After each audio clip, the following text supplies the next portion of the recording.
All pure and good thoughts, being themselves full of symmetry and beauty, can only be outwardly conveyed or expressed. If by the voice, by harmony, music, and rhythmical speech and sound. If by the pen or type, only in characteristics themselves geometrically perfect and harmoniously so. Now, said Thopmore, you have seen much, heard much. I have just given thee a key, and it is to prove thy proficiency in learning, I propound a question. It is this: what thinkest thou of nature? Now I, to whom this was addressed, could not precisely comprehend what he meant by nature, but naturally supposed that references had to the elemental disturbances and fearful exhibition of the material energy we were witnessing, and which was at that moment unabated in the least.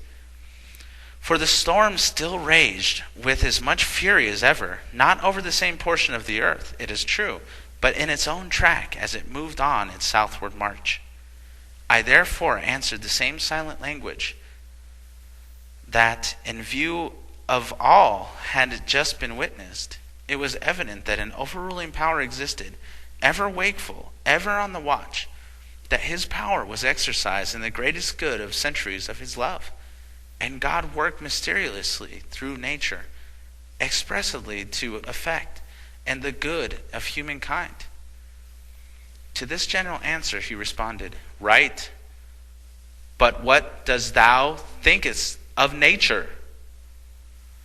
Here was the reception of identical question already propounded. It caused me to ponder a little more deeply, and after a while, thinking that this time he was perfectly understood, I replied, It seems to me that what we call nature is simply God in action, and that God is sublimer sense, is deity in repose. Apt learner, he said, right again. But what thinkest thou of nature? I determined to study, well ere venturing to reply. This I did, all the while upborne in the air by a force whose nature was not so easily understood, but I inwardly resolved to investigate and explore. The resolution was, as will be hereafter seen, most faithfully kept, with results highly gratifying and satisfactory, which all will be presented in the sequel to this volume.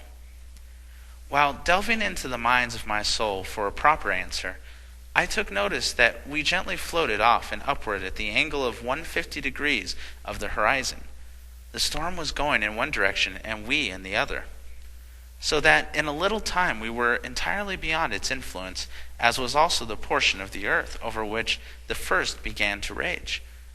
There was no standard by which the rate of our velocity could be measured, but it must have been prodigious, judging by the rapidity of which the mountains, rivers, and cities of earth seemingly swept by us. For indeed there was at this point of the experience but very little, if any, sense of motion, no cutting of the air, no hissing as we passed through it.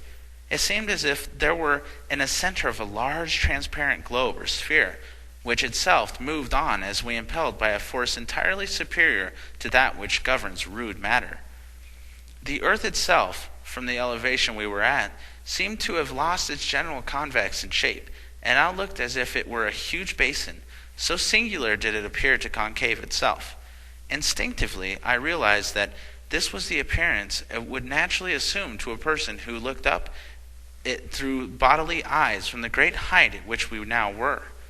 But it was not so easy to understand why a spirit whose sense of sight was unimpeded by physiological organs or conditions, a spirit to whom the electric atmosphere, which lies embosomed in the outer air, served as the vehicle of ocular knowledge, should behold in this same way.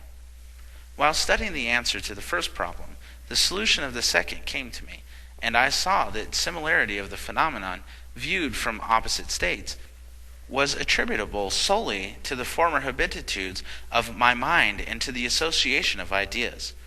Thopmore saw my embarrassment and conclusions on the subject to which I had arrived.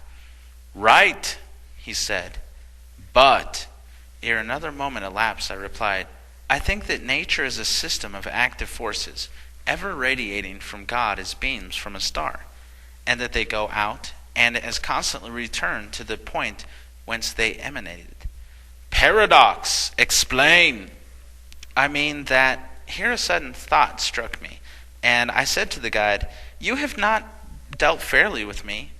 You are not Thotmore, an Egyptian of the early centuries. On the contrary, I am convinced that you are disguised yourself, and for certain reasons and purposes of your own assumed another name.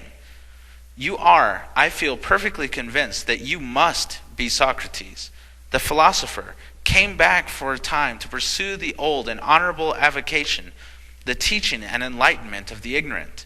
For Socrates alone, of all earth's great children of yore, was the one who taught by asking questions of such sought knowledge and wisdom, where he sat to dispense them. Am I not right?" The rare being gazed tenderly down into my eyes, and his countenance glowed with a radiance quite glorious and divine as he replied, "Yes, no.